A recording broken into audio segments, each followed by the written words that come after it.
wachezaji wangu wanacheza kila baada ya siku 2 mechi, lakini napata ninachokihitaji kwa maana ya kitu muhimu alama 3. Hivi ndivyo ambavyo timu kubwa zinacheza.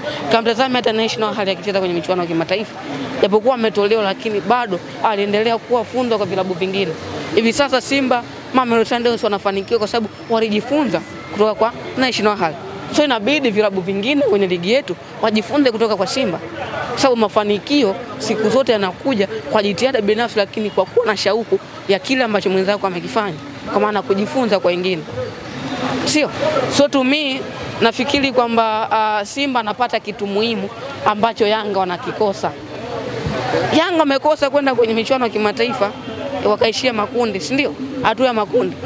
Simba ameshafika sana hatua ya makundi na akaimprove kwamba yeye ni timu bora kwenda karibia, wakampa jina mwaka robo. Lakini this time Simba ndio shujaa mbele ya Young Africa.